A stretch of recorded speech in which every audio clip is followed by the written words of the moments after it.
How's it going? Welcome to my video.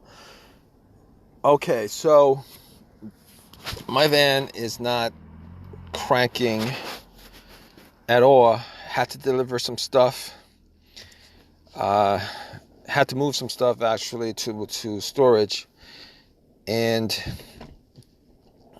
got to the storage place, got all the stuff out, put it in storage, came back to my van, and tried to turn this thing on, and nothing happens. It's not cranking. I can hear my blower motor working. The radio came on. They're not on right now because I don't want to drain the battery, but all the lights on the dash work. Everything works, but my van is just not doing anything right now. It's like I'm hearing a click. So I was like, okay, I gotta troubleshoot this. I turned the headlights on and I went out and tried to see whether it's the battery that's low or not. And the lights are pretty bright. So I didn't think it was my battery because my lights were pretty bright. So I'm like, okay, I can't be 100% sure on that. So I opened the hood up and I noticed that the terminals were corroded. There was like a lot of whitish, bluish stuff on there. So I took out a wire brush and cleaned off the terminals, clean off the terminals on the battery, clean off the terminals, the connectors from the car, put it back on, and try to turn it on, try to crank it up. It wouldn't crank, still hearing a click. Now, granted, this battery is like 3 years old. I really haven't had any issues with the van at all, except for a flat, maybe like a month ago. So, I was thinking maybe the battery needs to be changed or whatever. I don't know, but I had a jump pack that I bought from Harbor Freight. It's charged to 75%. It should jump it. Put the cables on. Try to jump it. Try to crank it. Nothing happens. So all right, it's probably not the battery. I actually double checked the ground wire, and the ground wire was good. So it wasn't the ground, wasn't the battery. No connections as far as issues that would be causing this. So I was looking around. I was thinking maybe it's the alternator.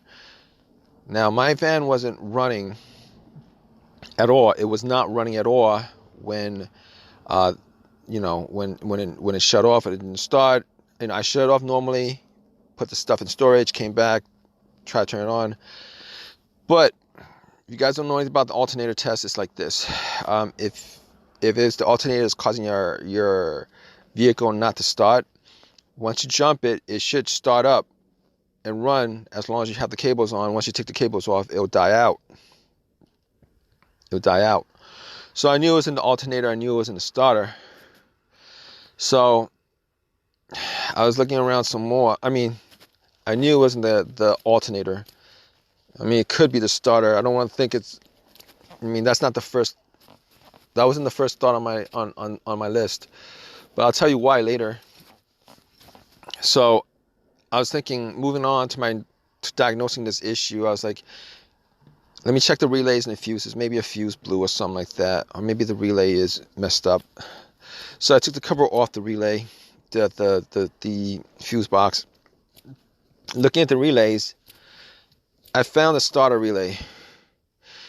So I'm like, I'm going to swap out another relay that's in the fuse box, a similar relay, same wattage number, whatever, and I'm going to see if that actually changes anything. I took it out, swapped it, tried to turn it on, nothing.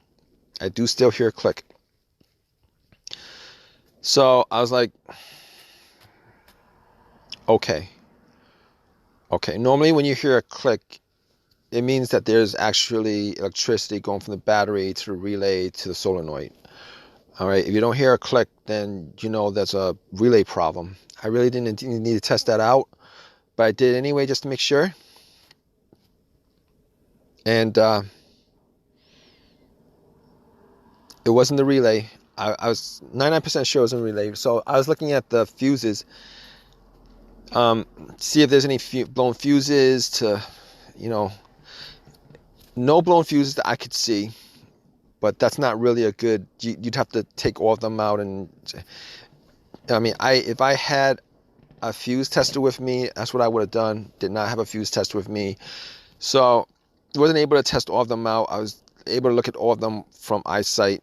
Didn't look like there was anything burnt to me.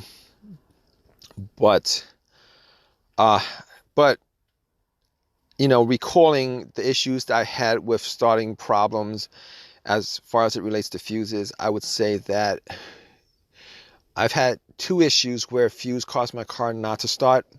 One time, the I wasn't getting any kind of electricity inside the car whatsoever, and it turned out that it was the main fuse that connected the battery to the fuse box. And that was the reason why I wasn't getting any electricity to the car whatsoever. All right, once I changed out that fuse, I was getting electricity, car started up, no problem. But that's not the situation, because I'm getting electricity to the car. Everything works. The remote works. Everything works, except it's not cranking. It's just not cranking. So I was like, okay. That's not the case here. All right. The other issue I had with a blown fuse was it would crank up, the car would crank up, but it just wouldn't turn over. And it turned out, I think it was either the fuel pump fuse or the ECM, the car's computer fuse that was blown. Swap that out, it cranked over. But that's not the situation with this van, because it's not cranking at all. It's not cranking at all. That's the problem. So I mean, I couldn't tell 100% whether, it was a fuse or not, but I can pretty much, diagnosis wise, I can pretty much say it was not the fuse that's causing this issue, which leads to the last thing, which would normally be close to the top, which is the starter. All right, I've had starter issues before. It sounds like a starter issue, but here's the thing. I changed out the starter on this van like 7 months ago. That's why I didn't put it all the way on, that's why I didn't think it would be the starter, because 7 months, I mean, that's nothing, right? 7 months, that's nothing. But I did buy a refurbished starter. All right, the starter that I bought was a rebuilt one from AutoZone, fully guaranteed lifetime warranty or whatever. Bought it for like $175. If you guys don't know anything about rebuilt stuff, rebuilt alternators, rebuilt starters, normally if you buy rebuilt stuff, what happens is when they rebuild it, the only part they changed out is the part that's broken. Like the rest of the starter or alternator, they'll clean up however they do it to the point of brand new, but they won't replace it. So whatever the rest of the parts are on that alternator starter, it's got the same mileage as whatever the car had when it broke down, except for that new part they put in, which sucks. And I think that might be the case here. I'm not 100% sure, but I am waiting for AAA to pick my van up, and it's gonna be a couple hours before they come. So I'm making this video. I'll be hanging out here, and I'm gonna keep you guys updated. Oh, so I was I was able to get the car towed, and that was my last tow with my AAA membership, and it's only May. Hopefully, that would be my last tow for, like, I don't have to get my van towed for a while. But it took 2 hours. I got it towed back, and I did some tests on the starter. Well, I did pretty much all the tests. Went through the relays, went through the fuses, went through the battery, and getting to the starter, everything was good except for the starter. So what I did was I actually put a positive line from the battery to the solenoid on the starter, hoping that the starter would make some kind of noise or turn or something like that. Nothing. I hear nothing. So at that point, I knew that the starter was the problem.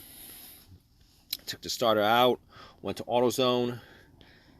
I wanted to get a brand new starter, but I was going to shell out $300 for it. So they gave me a replacement, popped it in, and guess what? It started right up. And it's been starting right up without a problem, without hesitation. So the whole entire time it was a starter, lasted me 8 months, that starter. And I'm hoping, crossing my fingers, that this starter lasts me a lot longer than 8 months. Hope it lasts me longer than 8 months. But it is what it is, guys. I mean, I don't want to put the time in to work on something that I worked on 8 months ago, especially a part that's fairly brand new. But it is what it is. If you guys are in the same situation, you know, this has helped you guys out. Please give me a thumbs up, please subscribe, and please comment, guys. All right, take care.